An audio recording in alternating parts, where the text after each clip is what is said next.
Right. So just so everybody knows, Zoom has a new airline stewardess that works for them and announces when the doors are shut and you have to have your seat back and tray tables up and when it's time to start talking, apparently. Oh So my God. That's hilarious. is that the first time you've heard that? I heard it yesterday for the first time, but it still tickles me. It's Yeah. startling. Last week I heard it, but it's hilarious. Yeah. Like, who is this? I was like, wait, back up, PA, back up. Right. Absolutely. So if you haven't guessed, you're back with the three of us. That's myself, Emily Moyer, Michael Watcher, and the very smoky sounding Nish. And we're here for round two of the conversation we started. It was about a week and a half ago we recorded. It just went out today. Today is Friday. What's today's date? The 28th. Yes. 28th. This will probably go out next week. But we weren't done. I don't know that we'll ever be done, but we decided to do another one pretty quickly, just so we could stay on some of the same threads. So welcome back, guys. It's nice to see you again or hear you again. Thank you. It's nice to be back with Emily and Michael and Laura in the background. You got it. I'm here. Taking notes. Yeah, lovely to be here with you ladies. Looking forward to chatting. So thanks for putting this on. Absolutely. All right. So, you know, we kind of went through last time I had listened to the conversation that you guys had over on your show, and I'd had some threads that like I pulled. I have some more of those, but I think either before of or instead of, we could do either we start pulling on some of those other threads.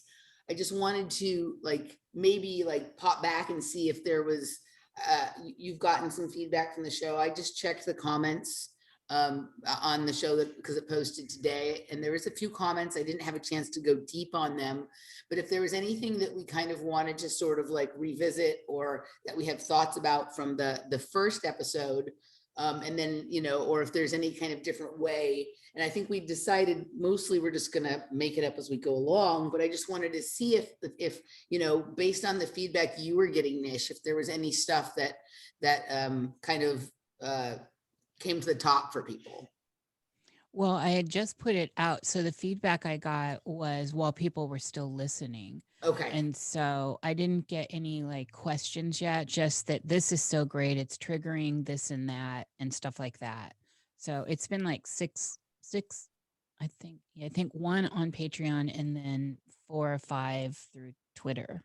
Yeah, so I have about 13 comments. I just put it out a few hours ago. I have about 13 comments on YouTube, and they're mostly just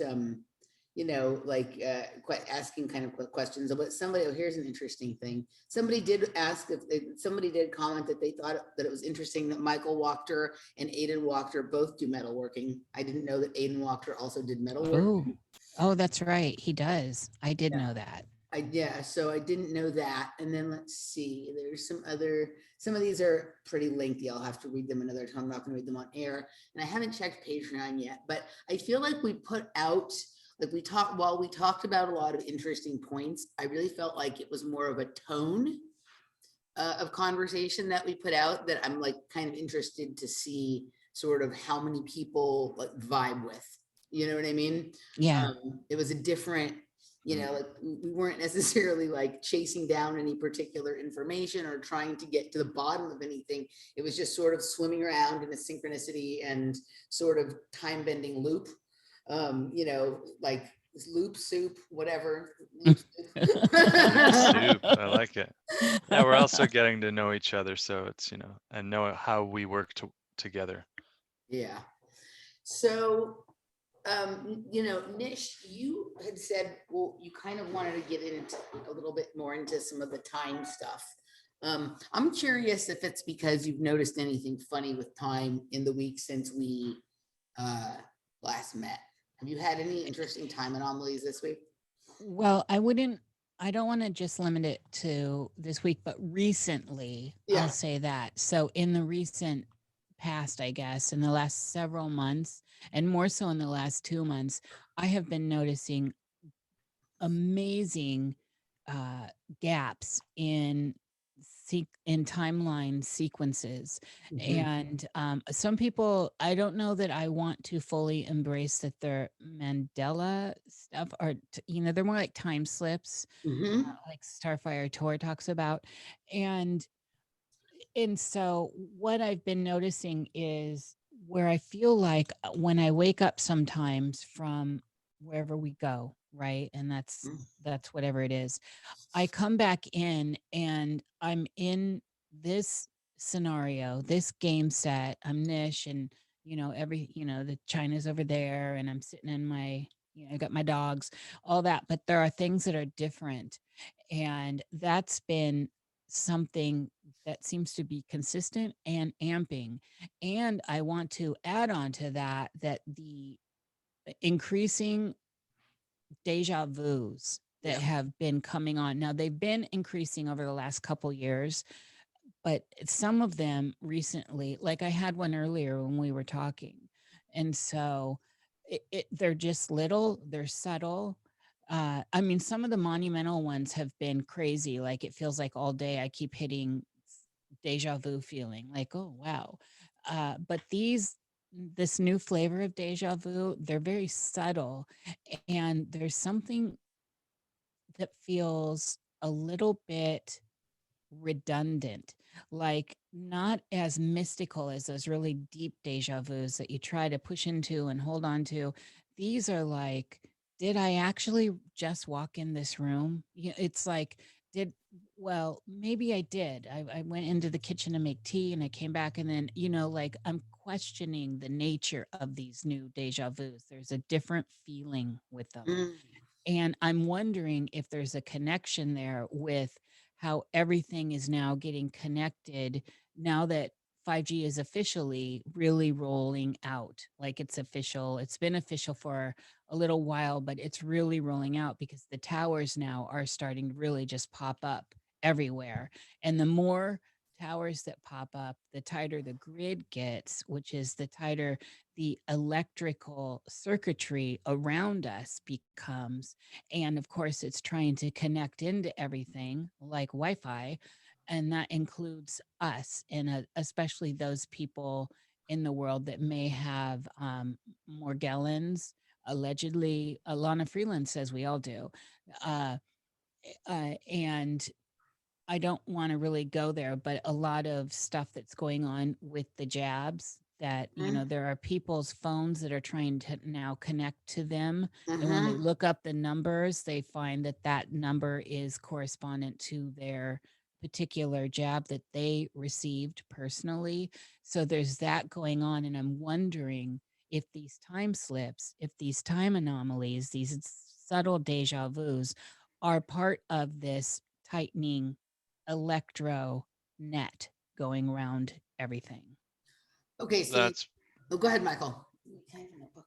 that's beautiful, and I love that we're going to be talking about this. Um, it seems we're being moved into a new soup.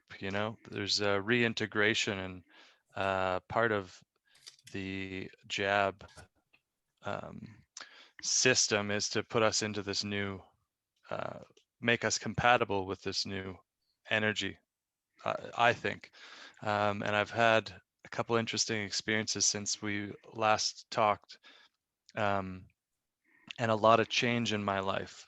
And there is what I would say is a changing of the guard. I kind of talked about this for the past couple of years, but it is a process, and I see it kind of coming to a head around 2028, and there's reasons for that date or that year, that we can get into later, but it has to do with this 27-year cycle that I'm seeing everywhere. But um, yeah, it's so interesting. And I was going for a walk the other night with a couple friends, and we had a little bit of magic mushrooms between us, and it's just not enough to really get out there, but just a little taste to kind of change perception a little bit. And as we were walking, we walked by several of these electrical boxes that were camouflaged. Uh-huh. And I had this real sense that they were producing a simulated reality. Mm-hmm. Yeah. Um, and Augmented. now, yeah, to augment the reality of this little community, um, and it felt like a facade. Honestly, it was very apparent to me, and it was so interesting to see. Like, I feel like we are being put into a new system, and there are so many things that tell me this with just my experience in the last month, that there's kind of this changing happening. One that happened recently for me. Well, I quit a job that I've been at for a while, um, and I actually had a chat with Michael Wan last week after we chatted, um, and because my name, my last name is Watcher, and I'm moving.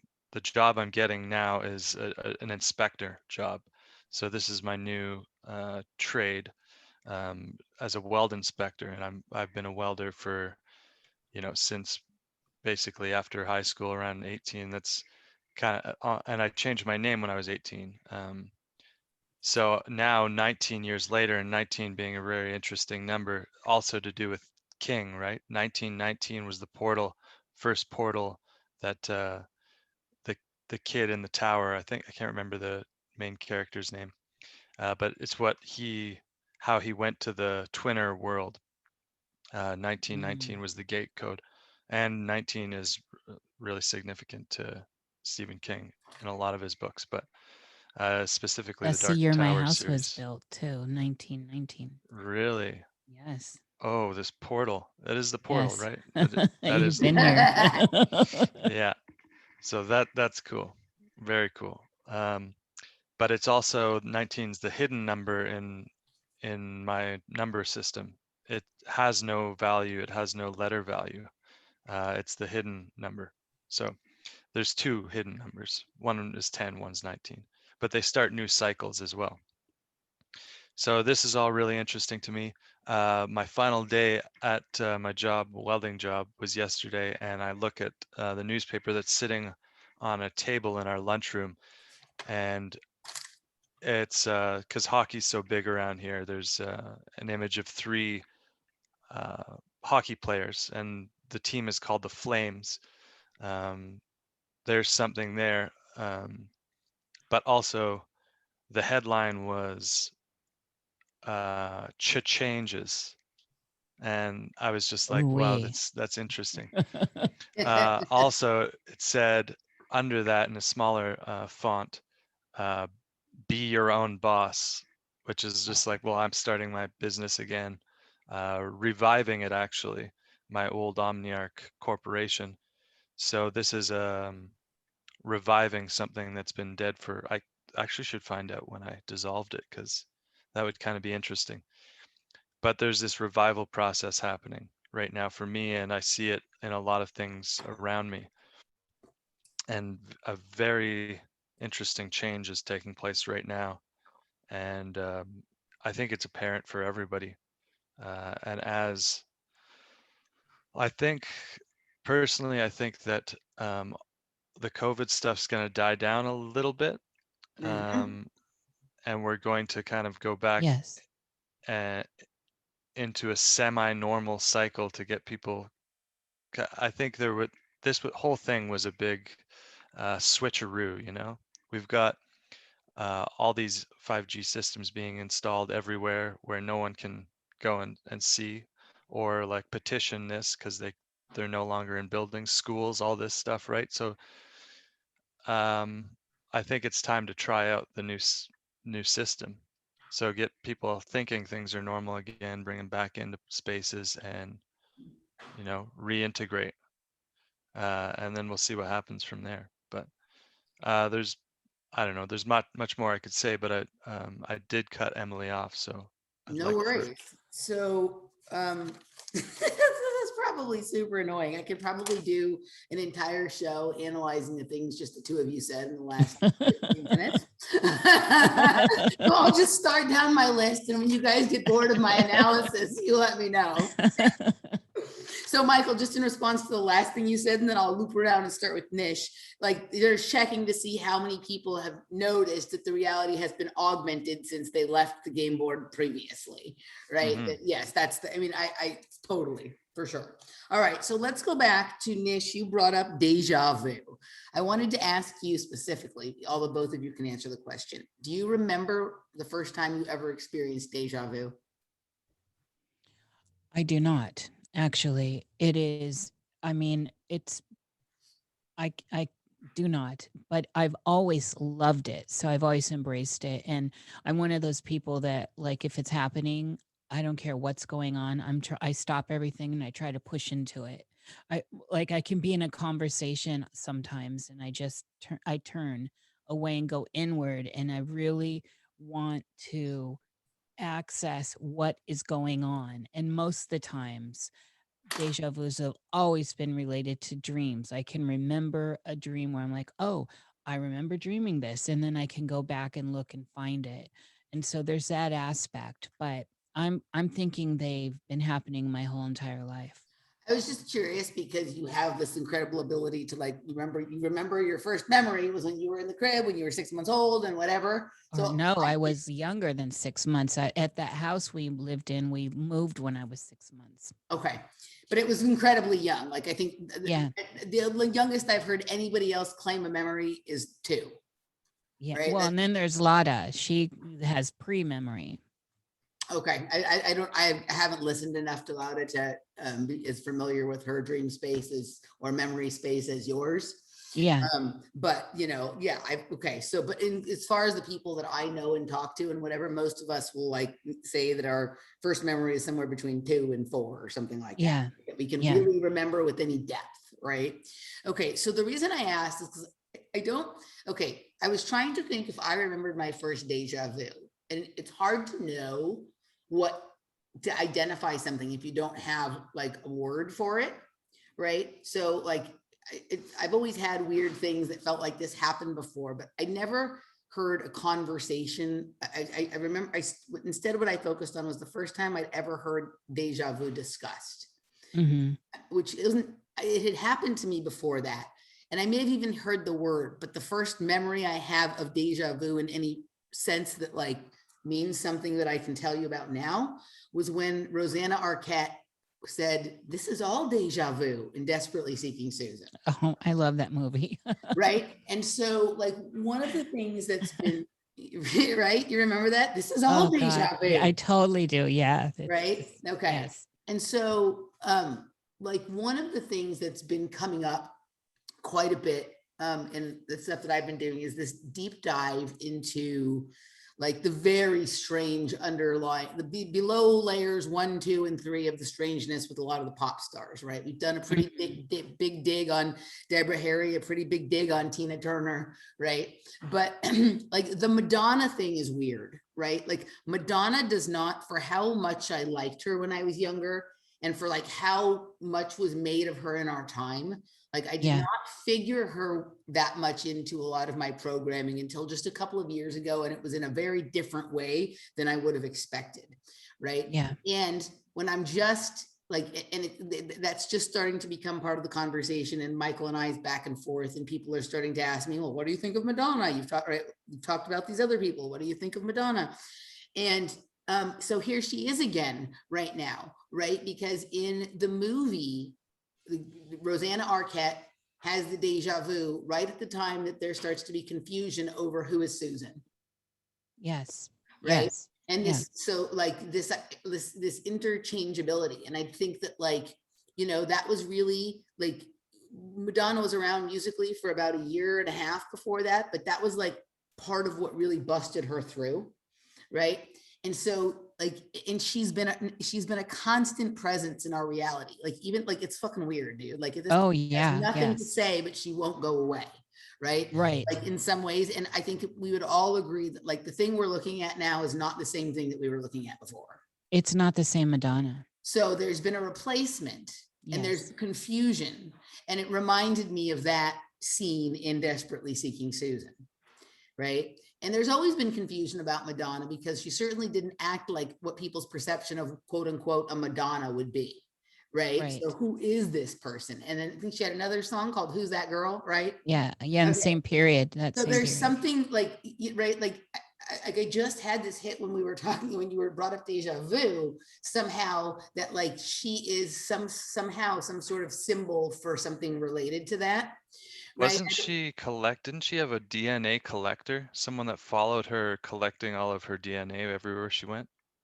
Oh, I didn't know about I that, heard that Michael. this is, yeah. Well, I think that's a Uh, thing with a couple of celebrities, but I wasn't sure mm, about that from her. That wouldn't surprise me at all. I think that like there's a lot of things about her or hers that we don't understand. But it was funny to me that there she is again, because as soon as people started asking me to pluck on that, I don't even have to go looking for stuff, and it just starts to sort of appear. But that confusion of like who's who, and you were talking about these new deja vus that you're having, and they don't feel like the old deja vus that you could really dig into. Like, right, Right. whatever you Right. thought of her before, like you could sort of dig into something about Madonna. Whatever we see now is like some sort of cyborg, weird, like I don't know what the fuck it is, right? It's a definitely not the same Madonna for It's sure. not the same, and it's just like this very like little weird, like it's just this bizarre little thing, like the way you're saying these new deja vus are, like they're just like a return trip to the kitchen for tea again, like what, right? It Hmm. made me think of like, have you ever seen like when somebody wants to rob a liquor store, they'll put the security camera on loop, Oh, right? yes. Yeah. And they do that in movies too. We've seen Right, that as, in movies and stuff like that, yeah. right? So it made me think about that, right? Like if we're, and this came up in my show I did with Gary Warmerdam like 2 weeks ago or something like this, and this idea, like this, like we're looking at things like film strip and how you can clip parts out, and like, you know, like almost like CRISPR technology, like gene editing, but with timeline, like film strips almost, right? Yeah. So when you Yeah. said deja vu, I just thought of somebody putting like a CCTV on loop, or somebody like cutting out a piece, like making a copy of a piece of the film strip and putting in it again later down the road and again, right? So that like it would be almost like resetting it every certain period of time. For some reason, that's kind of what um, came into my mind, right? And so I don't know. That was what popped up when you started talking about that. So May I interject here? yeah. So it's interesting you say that, because my first perceptions of time when I started to first ponder it, and I was probably, I can safely say I was 3-ish when I was pondering what time was, because I had to look at, I was confronted heavily with, I'm stuck in this house until I'm 18. So I was constantly, if everything goes right, I'll be able to see my mom this weekend. Everything was time oriented, and me waiting. And so my relationship with time became very intimate very early, as opposed to other kids my age and who had no concept of time. I always felt restrained by it. And in those early days, I developed, and I know when I got older and I came into the world and got exposed to other people's stuff, the greats that we stand upon their shoulders, but this was stuff that came to me organically as a little kid, uh, was at times a tape, that it's like a movie reel. And that was always how I perceived it from that point on. And I had early ponders about how does one get in and cut the time? How does one change things within time? And you've got to understand, I was a desperate child. I was desperately trying to not be in the life I was having because of the problems around my psychic abilities, and then being estranged from my mother and not knowing my real father, and I was not having a very pleasant experience. And so I had to become this intimate with that idea. And part of the way I work is, okay, I don't like this. How do I change it? It's a puzzle. And that's where I started to play with the idea of time. And it was around, as you know, the story, it was around when I was 6, I think, that I was able to find the crack in the wall and slip from my space in that house of torture to my grandmother Lavelle's house, and woke up in her bed. And that created more trouble for me in my life. But it happened, and I knew then I could slide in. And another thing I wanted to pinpoint about that earliest memory I had was at some point in my time travel experiments, I now believe, Emily, and this is just recently, I now believe that my being conscious of that experience I had where I woke up and I was feeling sleep paralysis, but then I realized it wasn't. And I'm looking at baby fingers and I'm like, oh shit, I'm a baby. And then looking at the room and my mom comes in, I now realize that was me later. I don't know at what point. I don't know where.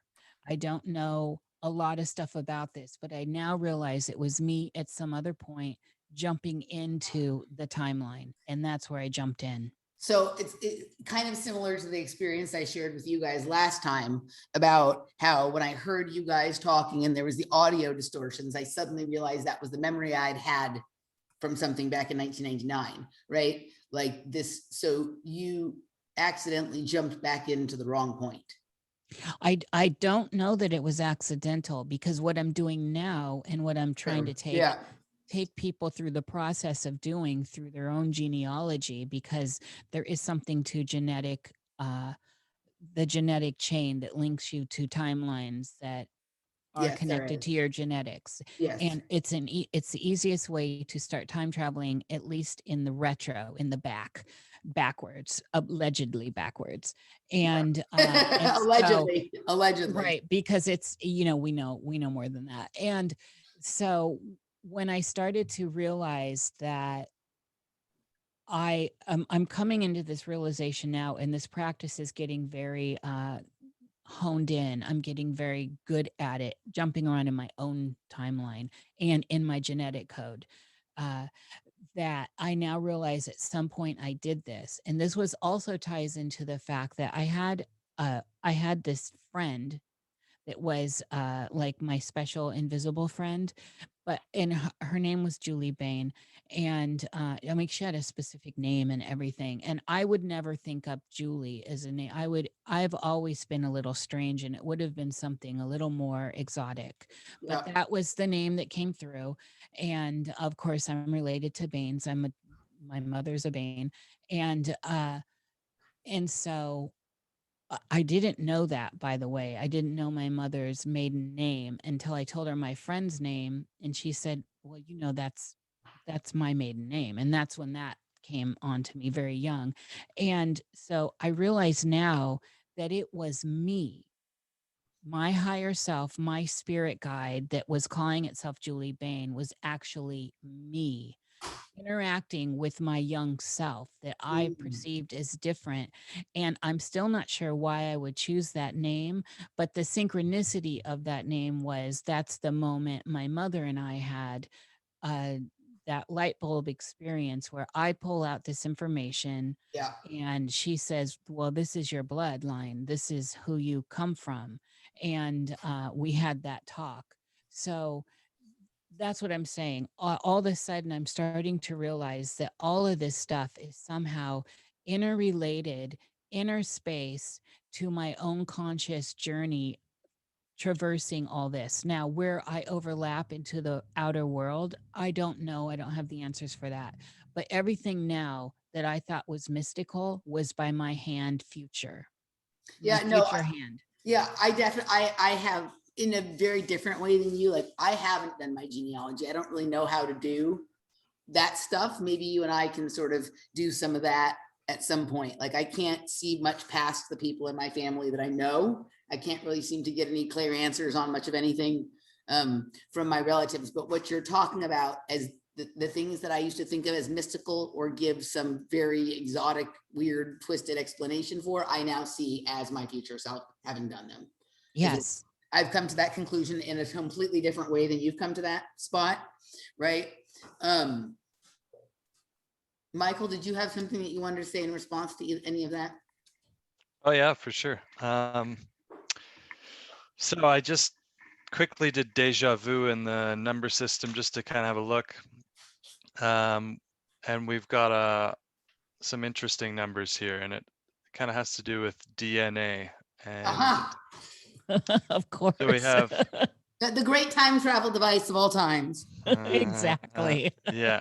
The hollow fractal portal to anywhere. Holy shit. So Deja is 21 or 12, which is the same. So I think I explained this to you guys before, but there's a longhand and a shorthand way to do this number system. So D would be 4, E5, J 2 or 11 because it's the 11th and 1 is 2 is yeah. So and then the other would be A, which is just 1, always 1. So we have either 21 or 12. And whenever you see a number that in short form and long form is just the opposite, this is always interesting to me and something to take note of. You also have 21 being a Jupiter number for me. You see the symbol of Jupiter being a 2 and a 1. Some people think it's a 2-4, but that or a 4-2. But 21 plus 21 is also 42. So you have this this connection here between the 42 and 21 and Jupiter. And then VU would be 47. And 47 to me has to do with like the extra chromosome. And this is gene modification. And I can kind of get into that later, but it's also that 47 number that we kind of talked about before. Yes. These two together, yeah, it has to do with angles and angels and, but anyway, we talked about that last time. These two together, sorry, and in short form, it's 11, right? It's 47 and 11. Yeah, now if you take the full word deja vu, you get 23 in short form, which Of course. to me, always 23 is just like, you know, your 2/3 is your 0.666, and you've got this idea of 23 chromosomes, right? Each parent will give 23 Yes. to get the 46. So yeah, your 47 is also an extra. Anyway, so that's the DNA part. Your long form would be 68, which is the idea of your 6, which is like investigation details, spiraling in, and then your infinity path, which is like a connection from one world to another, your 8. The So this summer to of me, love. yeah, right. So this to me is numerically, it looks like a bit of a portal, a DNA portal, deja vu. And that's what I'm seeing by these numbers. Also, the whole word deja is 3, and then vu is 2. So you've got this 32, the backwards 23. And that to me is kind of interesting. They both make 5, which is a number of man or humanity. So this all has to do with the human genetics. You could see Very it that way quite interesting. easily. But also I wanted to talk about, have you guys seen Dark City? Because we were talking Yeah. about changing Yes. I reality just as rewatched we it. I And think in we should really get rewatching it. it, Michael, I Yeah. can't believe how much I forgot. Like Oh it yeah. was all like a brand new movie to me. I think I would be the same. I saw it quite a while ago, and I'm sure there's a lot that I would see now that I didn't before. So maybe that'd be a cool project we could check out, because it's totally about what we're kind of the train we're on right now. Nish, did you watch Dark City after I told you about the Rufus Sewell stuff? Yeah, I did. And I had forgotten that I had no concept that they were inhabiting dead bodies and the possession factor as well. I had no memory of that at all. And so when that came up, I was like, whoa, it smacked me hard like a wet fish. Okay, so there's like, let's let's table that for the second hour because it's going to relate to something that I want to show you guys there, but it's something that I need to just do it behind the Patron wall, not Okay. something to be on YouTube. But I'm going to show you something, and you're going to be like, what? Okay, so let's table that part. But yes, I think like a really good revisiting. I only saw it once a couple of months ago when I was on the Rufus Sewell train. But there's a lot of interesting stuff there, and it comes up over and over in relationship to other movies and television shows. And Rufus Sewell is like one of the strangest characters in terms of all the roles he's played. There's like a code being laid down there that wants to be uncovered, that like I feel like I've pulled some threads on, but maybe we put our heads together and we can sort of go a little farther with it. The other thing, and this is interesting considering what you're talking about, human DNA, Michael, is when you were describing this thing with the loop, like where you would have deja vus about seemingly meaningless things, like going into the kitchen and getting your tea, right? It made me think, and I had this thought came up in response to something the other day, and I can't remember what. I started thinking about Dolores in Westworld, right? And whenever she would deviate from her loop, right, they would pull her into the base. And the question they would ask her to decide what they need, the kind of reprogramming she needed is, have you ever questioned the nature of your reality? Absolutely.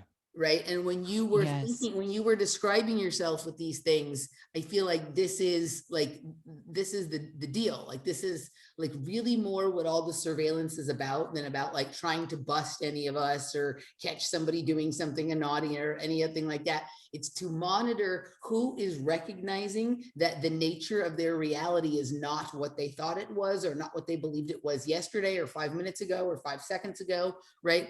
Who has noticed the update to the system and who has not, right? And so like, you know, that's why you're getting these little teeny tiny ones that aren't meaningful, but it's almost like, you know, an editor going over a rough draft, just to, you know, like you don't always catch the little slips in your own life, right? It takes somebody else doing it, but they're checking to see who catches like that the T isn't moved over like 3 inches from where it was when you walked in the first time. I have the opinion that we can also do this ourselves. Totally. Like jump back. It's like a save point, right? Yeah. You notice it, you're like, oh, okay, I'm back here. Yeah. You know, maybe pay attention for the next little bit to Yeah. kind of where the trail leads me. So yeah, there's this, and I think I had a few other things to say about what Nish was talking about, but I'm kind of lost. The Pink Floyd reference, like, you know, I feel like the song "Comfortably Numb" gets into a lot of this, and Yes. the fever, and your hands feeling like two balloons, you know, like when you were a kid. Did you guys have that feeling? Just because when I heard that song for the first time, I'm like, I've had that experience. I know what he's talking about there. I can't say I'm familiar with the song you're speaking of. Okay, The I Pink think the Floyd line, song "Comfortably Numb." yeah. Well, we'll have to send it Emily, to you. I'm so surprised by that. Oh, but well, no, like it's one of the things that people often find unusual about me is like there's a lot of movies I'm not familiar with, and also a lot of like vocal music that I'm not familiar with. Like if you played the song, I might be like, oh yeah, I heard that, right? But like the thing that I'm most familiar with about Pink Floyd is their symbol, because it matches a lot of my stuff, that like the way that I see things and whatever. And then like I'm aware that they synced up the Dark Side of the Moon to Wizard of Oz and whatnot. And I was aware that they had a wall of sound that like some techno DJs at one point used, you know, like at a party, but I'm not super familiar with Pink Floyd music. I'm not from this reality, maybe. Yeah, you just hopped in. They didn't exist in your other timelines. But yeah, but I've certainly, there's like a lot of their symbology and whatever like really resonates for me. So I can't give an answer to that Well, question, but I think well, that the title "Comfortably Numb" is pretty descriptive, and I can resonate with that. oh yeah, absolutely. We'll send it to you or check it out. I mean, it's everywhere. But maybe have a listen at some point and tell us what you think, because it is very interesting. And maybe I'll pass it over to Nish and ask if you've had that experience, or what's your experience with that song, and kind of the idea of the fever. And this, I feel like for me, it was sort of like a deja vu. Your hands like feeling like they're kid hands in a way, like you're seeing back in time in some way. I don't know that I've had it. So the balloon, yes, with the shifting, that definitely the balloon thing that you were talking about makes me recall when I was young that how I was first getting in and out of my body. So like things would lift, like my hand, I guess my etheric hand would lift and my physical hand would stay, or I would all of a sudden be spinning kind Right. of on a rotation that was still connected to the body, or I'd sit down sometimes and I would go below the floor, but my body obviously Ah, didn't, I, stuff like that. But I wanted to just, while we were here, the movie Oblivion. Now, I don't know who's all seen that. It's a Tom Cruise film, and I generally stay away from those, but this one's really good. And this one's really good because Emily, you mentioned Westworld and yeah. that resetting. Well, this kind of happens in that film. I don't want to spoil it for anyone. It's a fully packed Hollywood extravaganza of what's going on with the nature of reality, I believe. And it Okay. ties right into Westworld and all that. And there's a question from the essentially the overlords that is always asking, are you good? She says, are you good? Are you functional? And what that's meaning is the same thing that is asked of Dolores. Are you having memories? Are you able to do your job, is what's going on in the Oblivion film. And at some point, those memories start coming through, and I don't want to spoil it for people. You've got to see it if you're interested in any of this kind of stuff we talk about, though. All right. I'll take a look at that. And so, with that, I just wanted to piggyback on the fact that these, now that this has been brought up, I can kind of see how these little deja vus feel a little bit like where Dolores wakes back up and Yep. she's, cowboy land and all that. I Everything could, exactly the same, but one thing different. Yeah. something is different. And that's what's going on with these particular deja vus. Yeah. Okay, so I want to get back to sort of continuing with what I noted on your sort of opening statement. And you were talking about how, some of this you think it's because of or related to Wi-Fi, right? And like what's going on with Morgellons and 5G and whatnot. And then you got into the thing about the connection of the poke to devices, right? And that was the thing I really wanted to turn people's attention to, is Bluetooth, right? Like that frequency band that Bluetooth sends information on, that is the same exact tone of blue that matches the blue lights in all the underground base cloning center memories that I have, right? Yes. That Yeah. color blue has a certain kind of like information that is very much related to voice to skull, like projecting visions or memories into the mind, things like that, right? So I think that like while we've all been really concerned about Wi-Fi and 5G, is and whatnot, like the perfected technology that is like the secret ingredient in the said loop soup is Bluetooth, right? And so That's actually what I meant earlier instead of Wi-Fi. The okay, Bluetooth is trying to connect to people. to Yeah. everything, right? And so like I had Sophia on the other day, and it's not out yet, but it'll be out before this does, right? And we got into a conversation where we looked at that video of the guy connecting to the devices, and then we brought up the study from AZ. I'll just leave it at that. I don't want to get pinged. AZ from 2016 that they did on Bluetooth connected inhalers. So already back in 2016, they were using Bluetooth to monitor and control, right, stuff. And so it wouldn't be like a far reach for them to put that into a different technology, right? But for some reason, like it, okay, like it really stuck with me. And then Laura, and I wasn't planning on talking about this, but Laura was treating me, and was it yesterday or the day before? It was yesterday, right? And she pushed into my abdomen, right? And all of a sudden, something in my body started vibrating, but it did not, which is not uncommon when you're doing body work on someone. But this did not feel like normal. This felt like something had been turned on, right? Like like it was vibrating, literally, right? And so Oh, wow. I was like, wow, this feels electric, right? And what it's so I'm sitting there, and one of the things that Sophia and I got into when we were talking about this Bluetooth stuff, we were sort of weaving it together with my sugars programmable matter thing, and because we were talking about programmable metabolites, because the study on sugar as a programmable molecule has been expanded into other metabolites as well. So we were kind of doing the daisy chain as to how you could put these two technologies together, right? This sort of Bluetooth with the pokes, and then the programmable metabolites, right? And they feed a constant, like constantly updating the system based on what, like the byproducts of one's eating and metabolism. And all we just, we went ape shit with that, right? Like kind of digging into that. But then when Laura was doing this thing and she's trying to remove it, right? All of a sudden, I close my eyes, I'm remote viewing it, a light comes on, right? Basically a blue light. There's like a little light, and it is there, and she's doing whatever she's done. And then at a certain point, the light either went out or just like moved out to the side. So she either got it or deactivated it or something, right? And I'm like, oh my God, that's a metabolite, but not light like we think of it with L-I-T-E, light, L-I-G-H-T. I wonder if that's a thing, right? So I went looking to see if there is any kind of technology called Metabolight, right? As in like a light is on.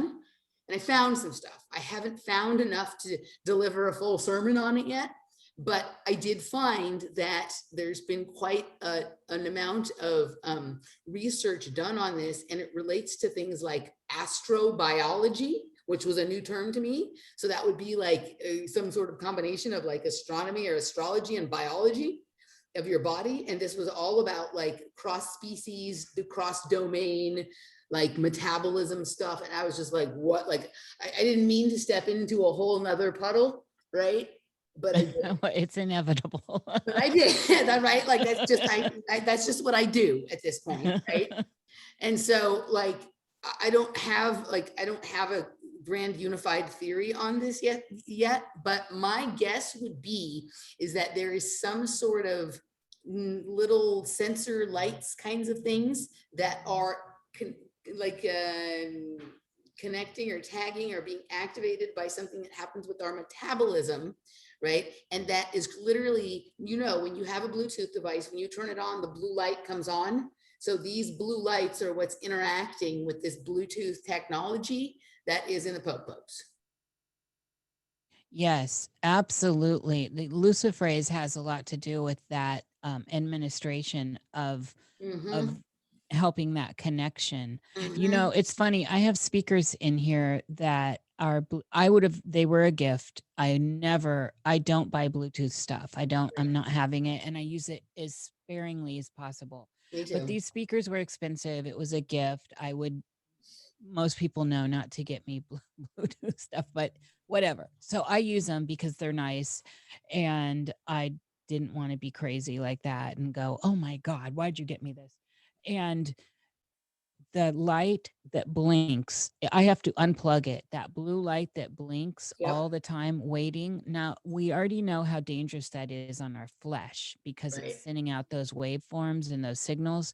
What it does for me, though, is trigger me so hard, that flashing blue light, because of our history, right, Emily? Yeah. And it's so triggering to me. Sometimes I can just be a room away and it's flashing in this dining room where I am.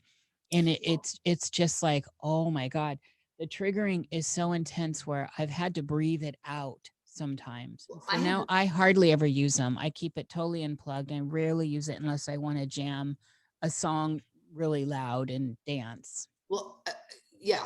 I feel exactly the same about the Bluetooth as you do. And I'm going to tell this one little short story, and then I'm going to get back to where I was going with this, right? But the other day I was in the shower, and suddenly I saw that blue light It was in the shower with me, but I couldn't tell where it was coming from. It was just like 3 inches over from the water tap, right? And I'd never seen it before. I haven't seen it since. It was the blue light, right? The blue light. Oh man. And right. And so I don't know where it was coming from, but I did realize that on the other side of the wall, 2 walls away from there, in the exact same spot, like you could draw a straight line at the same height, is where we keep our modem for the internet, which has that blue light on it. So the blue Yes. light was going through the wall. It was either something coming from my own body, right? Or it was coming, this blue light is able to come through the walls, and I had somehow never noticed it before, or right, whatever it is, right? So that, but my point with what I was going to say is we all got into like turning our Wi-Fi's off so we didn't have synthetic dreams inserted, right? We all like, try and position ourselves not near 5G towers or whatever, right? But one of the things that people often forget to do is turn their Bluetooth off on their phone. Like, let's just say that their car stereo is through that, right? Like in the car, or if they were somewhere, like if they just had it on for some reason. And sometimes you can even, it just turns itself on if you accidentally swipe the wrong way on your iPhone, right? Because it's right next to the Wi-Fi button or the data button. So you may actually turn your Bluetooth on unintentionally, and then it's on. So it's trying to connect to everything. And suddenly in the last 3 months, there's obviously millions of more things to connect to than there were before.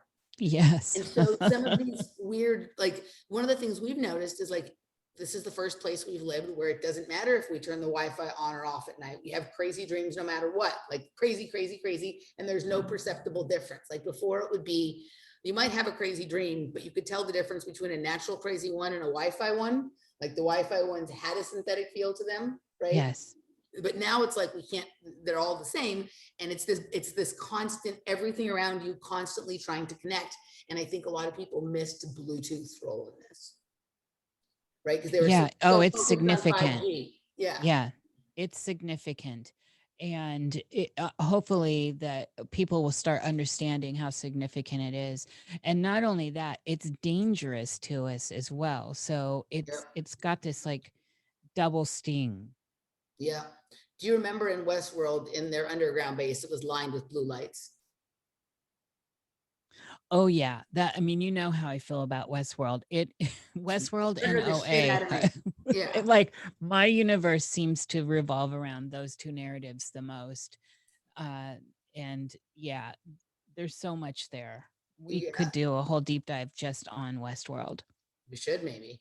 And then Michael, when you were talking about how during that thing, I totally agree with you that things are like rapidly going back to quote unquote normal, right? Like it was like weird. Like on Friday, a couple of weeks ago, no, you have to keep wearing masks forever. By Monday, it's like, no, you don't have to wear masks anymore. And suddenly like everybody doesn't, like everything is almost normal, right? And everything is like wide open, and it's like almost weird how fast it happened. It's like, how does someone who is so deeply convinced of one thing shift that quickly, except for they're just following orders, right? But so I agree with you about your assessment of the 5G kind of thing. Like it's like, you don't need to have like everyone knows about the towers now, but there's all these other ways of doing it that people aren't aware of. And the reality has been augmented, and it's constantly augmenting. It's just constantly like it's like a page refreshing on your computer or your phone or whatever, right?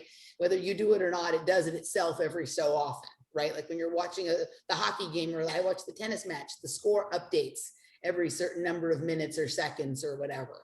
And that's constantly happening. But one of the ways that I have noticed this, and this has just been recently, and it's becoming a thing, and it's becoming a discussion, and I wanted to ask you guys about this, is there's something funny going on with the birds. Yes. Oh my God. This is chatter all along in my private circle. Canary in the coal mine. The birds, for real. What's going on? I mean, they're just like, where are they going? What? My crows that, I've nurtured 2 back, and they come back every year. They bring their families, all this. Where are my crows? And my finches every morning used to be in my window saying hello. they're gone. The chickadees are gone. And I have an amazing yard that is basically the woods. And each year it just gets better and more lush. And so it's like a little sanctuary here for animals. And these, I mean, this has been a steady thing for years and years and years, and they're just not there. And I usually have a lot more hummingbirds too. They overwinter here, as they do where you are, M too. Um, so there's that whatever breed they are that don't fly south. And so I had them through the winter, but all of a sudden they're they're not here. Every day they would come to the window, and a few of them, they were nesting around, and they're not here. So I'm curious about, that's my personal experience with the birds, but other people in my circles are talking about strangeness with birds, and not just them disappearing, other like strange behavior. Yeah. Michael, you got anything on that, or should I dive right in with my bird sermon? You go on with the birds, and I'll add more to it after. All right. So about 6 weeks ago, between 5 or 6 weeks ago, my attention was drawn to a sticker on a post here around the lake, which is my entire reality now. Like that's how I just am doing everything. That said, birds aren't real. And it stuck with me. Oh, wow. It stuck with me. That's hardcore. provocative. Yes. All right. It stuck with me in a way that like I did not want to go there. So I talked about it a couple of times on shows, but didn't look.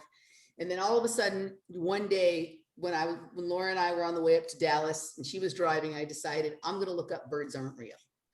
And there's like this entire movement that's been going on apparently since 2018 that somehow nobody in the conspiracy movement was aware of, because I've never heard anyone that we listen to ever do a podcast about this or talk about it or do a show about it. But this Ditto. is right. So there's this, it seems like it's hard to tell if this person is presenting it as serious or a joke. Well, it seems like a joke, but maybe like a joke intentionally to a certain extent to try and get someone like yours or my attention, right? Because it's presented very differently than like your usual like flat earth thing or, you know, there are no trees on earth or whatever, right? It was a little different in its presentation. So I spend the car ride to Dallas researching this, and I'm like, this is kind of weird. This is fascinating. It's a stupid. No, Emily, don't let yourself think about that. No, but it's interesting. Keep looking, right? Like that kind of stuff, right? Like I don't want to go down this rabbit hole, but right. And then we get to Dallas, and the GPS gets all fucked up and takes us way out of our way. But where it takes us is to a hotel that's not our hotel. It takes us past this hotel that outside of the building has paintings of birds on wires and eyes on them, right? So according to this birds aren't real fake conspiracy joke thing, birds are government surveillance drones, right? Like that's like the stupidest explanation of it. But right after I had done this research, our GPS took us to a hotel in Dallas called the Lorenzo Hotel that the painting on the outside was of birds on wires and eyes. That then started a whole new series of glass bead stuff that I'm not going to get into here. But over the last couple of weeks, I've talked this over with people, and everybody is like, at the beginning. And then like, as soon as I tell them about it, suddenly they start to notice birds doing weird things. Right. And in fact, almost everyone I've told about it has picked up a bird that seems to be surveilling them, that is following them everywhere, or that is appearing every day in the same place at the same time when it was never there before or whatnot. Right. And so like, I don't even like saying this, right? But in whatever version of reality we got augmented into or uploaded into over this period of time or whatever, like in this dimension or this clip cut on the film strip of reality, like what if in this level we're at right now, birds aren't real? I have seen weird stuff going on with birds, right? But if you think about it, like even always, like birds stand on wires all the time, right? Like if there were such a thing as a government surveillance program through birds, and I'm not saying there is, they'd have to have a way to keep them charged. It's like putting an iPad on a charging pad, right? So there's always been a weirdness that we haven't addressed. Like none of us go around and like stand on the electric cord, right? No, I've always thought it was strange. I never could understand why I couldn't touch a wire, but birds could sit on them. Correct. Right. So like, I'm not saying that that's like, I hate that we're even talking about this on a certain level, but this one, like, it's stuck with me in the same way that, like, when I started to have my crazy thoughts about sugar, it stuck with me and I just couldn't sort of let it go. And I know you watch the birds all the time. And so I had no idea what you were going to say when I asked you the question, right? But like, I'm getting calls from people who like 5 days ago thought I was nuts when I brought up that possibility. And then over the course of the 5 days, they've moved from like, you're crazy to I'm 2% with you, 9% with you, 12% with you. I mean, I don't even know if I'm with me, right? I'm just tossing this around and using it in my observations, but I wanted to throw that one to you guys. I just want to interject this before Michael, that even last night, so JJ and I were talking about mosquitoes, and I had to remind her that last night I'm out in the yard. It's mosquito season, right? It's dusk, and usually I sit there and the bats, I know they're mammals, but they come down, and if you sit, they will come right next to your face and get mosquitoes and stuff. And I let lemon balm grow wild here. So I have it everywhere and I'm swishing it around. But I'm like, where I saw one bat. Usually there are dozens of them at dusk and you can watch them and they come close to you. One bat, it's the first time ever. And so So we had this anyway, experience this week. We went down to the bridge where the bats are supposed to come here at dusk, like that. You know, Austin is famous for its bats, right? And there was no bats, but I started to have questions about bats at the same time I had the questions about birds, because somehow around the trail here, the symbol for bat is the same as the Wi-Fi symbol. So I started to have questions about that. Like, imagine like free roaming Wi-Fi everywhere. Screw like Starlink or George Soros's flying 5G Wi-Fi, whatever, right? But it's weird. There's these signs around there. And think about this. There's a reasonable explanation that humans would buy. It said, do not go near grounded bats. Well, why? Right? Obviously, there's the story about you could get sick, but like, would you also see that they were not real, that they had wires on them, that they had like sonar devices? Like, what is like, right? So I'm not saying, again, I'm like being very careful with my words here because I don't want to go, Emily says birds and bats aren't real. But like this thing that's been morphing and changing and ever rapidly so over the course of the last year has left us in a place where things don't seem to be corresponding to our normal understanding of reality anymore. And so I'm having to question everything. And think about that. Like, if you make people afraid to go near something because it's poisonous, it's kind of like saying don't go back in the canyon where Boeing and Rocketdyne are because it's leaking radiation. right. It's like they're not going to go near it, and it seems like a reasonable explanation, but it also keeps you from discovering that there's something different about the nature of your reality. Well, all three of us here are usually we're the types where it's like, what are we not supposed to see? You know, like, and we go looking. So I don't know. I'm wondering what Michael has on all this. Okay, well, you guys have painted an interesting picture for me, and just kind of looking. So you were talking about the blue light before, right? Mm-hmm. And then you got into birds, which is really interesting to me because Twitter is the bluebird, Bluebird, right? Project Bluebird, totally. Yep. And you have this idea of information, what's important, and Twitter being the bird, and then also the canary in the coal mine kind of idea that I don't know if anyone knows this, but in coal mines, they used to bring a canary to find out if the oxygen was low. So this is they'd bring it in a cage, and as they walked deeper into the mine, if the bird passed out, they would realize that there's not enough oxygen and they've got to turn back. Yep. So this is to keep you alive. You also have the idea of the psychopomp of the bird, right? One that comes Yes. when there's a death. Yes.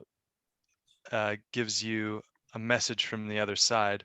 And, you know, as humans, we use birds to deliver messages, probably since there were birds and since Yep. there were humans together. They used to So, say a little bluebird told me. You remember that, Michael? My dad used to yeah, say, a little birdie yeah, told me. I'm like, who's spying on me? right. Right? So we have this idea of blue and birds, and this being like the blue wavelength as a messenger, and Yes. we can put this in with Mercury as the psychopomp as well. Someone knowing both sides, the a mercantile god that can go between the world of man and the gods as a messenger. So this is all fits together, and we have silver also being a part of this, but and the moon. Um, but I mean, that gets into so much more. But this is something I've been thinking about for a while, and within my system, the mercurial space is blue. So this makes just so much sense. It all kind of fits together. I wanted to also bring up an idea to you guys that I had and that I do have often, but I haven't really talked to anyone about because it seems kind of nuts. But you know, You're in that's the right okay. place. I'm in a good spot. Um, there's been times where, and I think you guys will totally get this, but so how do we communicate with the environment or you know, through, well, the air, right? Air is how we do it now, and we're moving into an air age. So that makes a lot of sense. But um, the way we used to is through the ground, right? And our DNA comes out in our urine and our stools and all this, like Yes. your spit, all that is going through a system that we didn't, you know, you and I didn't create something that humans created. It's called you know, your septic Sewer system, system, yeah. right? And that goes into and it gets treated. So the earth doesn't have a chance to examine Yep. this type of thing. So that in our environment isn't reacting to what we are doing. And this is a way that I think like streams have helped with this. It's energy transfer, information transfer between the earth and whatever's living upon it. We've kind of cut off that with the earth, and now we're moving more into an air age where the earth is going to be cut out. And this is the idea of uh, other planetary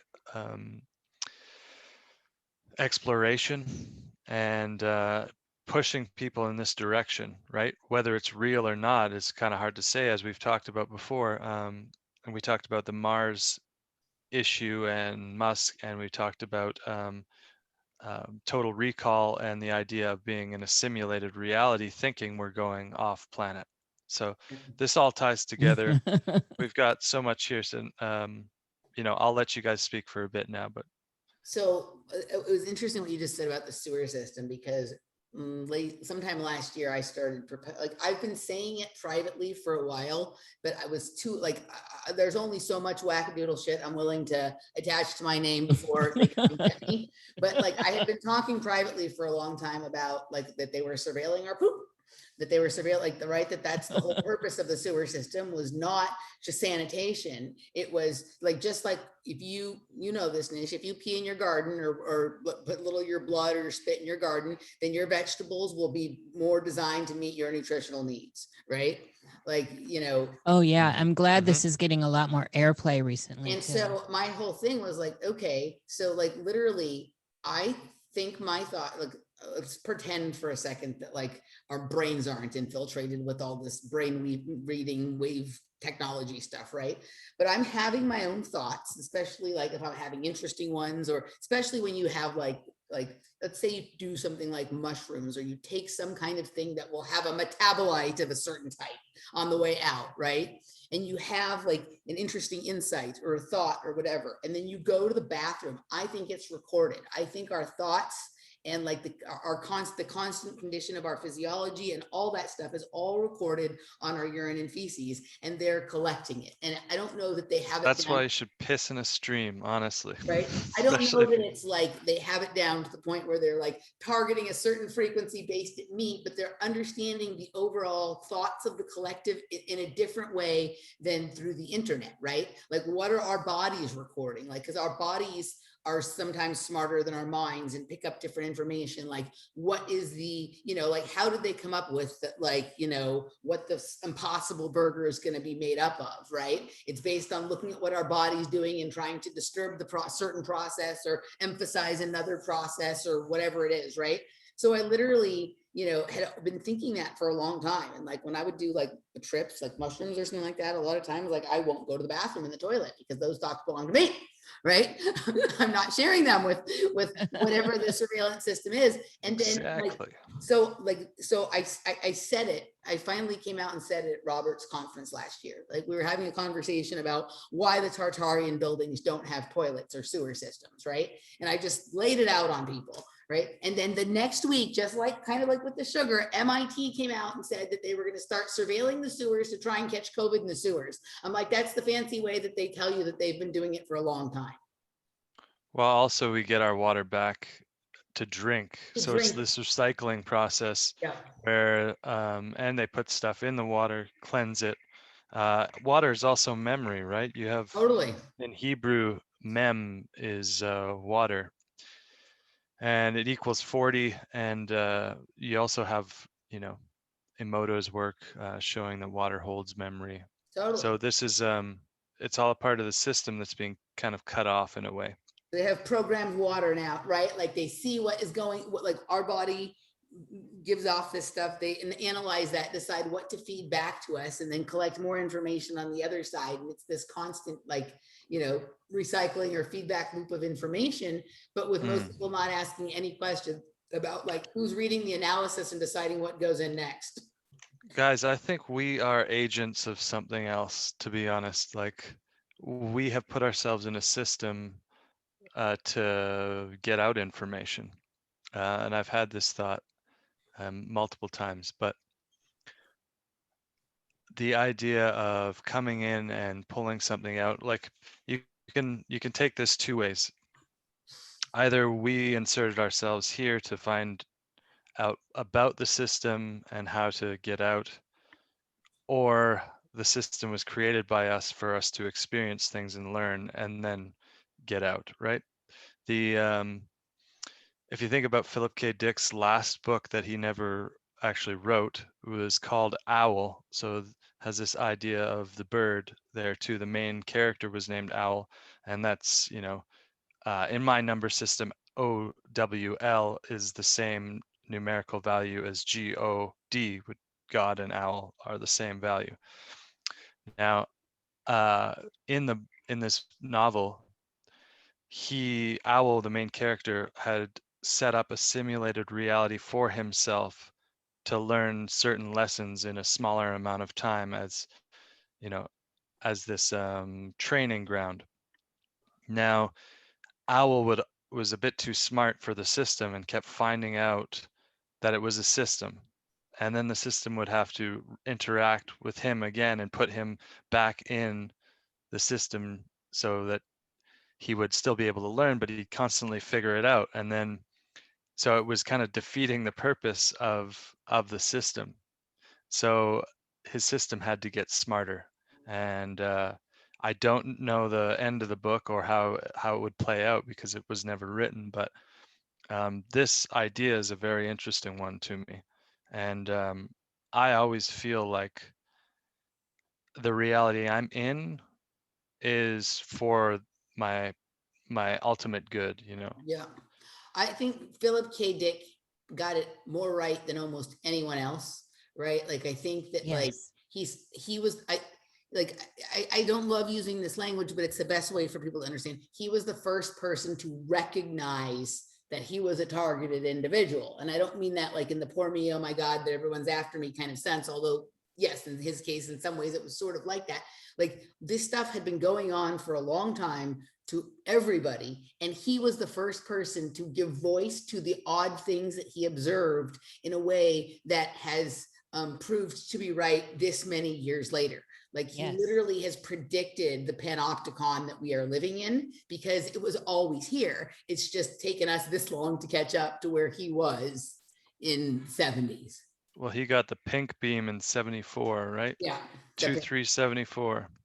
Yeah. Which is there's the 23 and the 47 interesting again. as well. Yeah, exactly. Um, Yeah, it's super interesting. It came on a fish symbol as well. So this is the, water principle. But yeah. All right, Nish, did you have anything that you wanted to say? I think we should wrap up this first segment and then we can go into the patron section. And I want to get into some of this metal, silver, moon, portal kind of conversation that was sort of tabled back there. And I also want to revive the little issue on the Dark City, which actually relates to all of that in the patron side. So did you have a kind of a wrapping comment here for the first part, Nish, since Michael and I have been going for a bit? Other than owl is the most important bird in my life, always has been, and according to my mother was my totem. And if you've ever come to my house, you'll see I have antique owls everywhere. And they usually nest around me. So I have a big love for owls, and it's always saddened me to see the scary stuff around owls. So with that, and they also tie into the moon and they tie into silver. So it's very applicable to all this. Other than that, this has been a great first half, and I hope people really find this interesting. And what's great about this is we're just chatting. We had no agenda. Yep. Yeah. Yep. All right. So Nish, tell people where they can find you. The Cosmic Salon is played at most podcast venues. I house it on anchor.fm/Nish. And I'm at Instagram, Nish with 2 eyes, everywhere Nish with 2 eyes. Instagram, Nish with 2 eyes, 369, Twitter, Nish 13. And that's how you find me. And I'm live on Wednesdays with Jerry Cthulhu doing Nox Maintain the Obelisk. Awesome. Michael, let people know where they can find you. Yeah, best place is probably Instagram. I'm at OmniArc Inc. Inc with a K, Arc with a C. And I'm also on Facebook if you want to check out what I'm doing there. And my website's on the Instagram bio, so you can just check out my website through that. Cool. And you'll probably be able to see both of them back here again and again as well. So if you guys would like to join us for the patron segment, you can do so on my Patreon, which is patreon.com/offplanetmedia, or emilycmoyer.locals.com, or on Nish's Patreon, which is patreon.com/Nish with 2 eyes. All right, guys, we will see you on the other side. Thank you.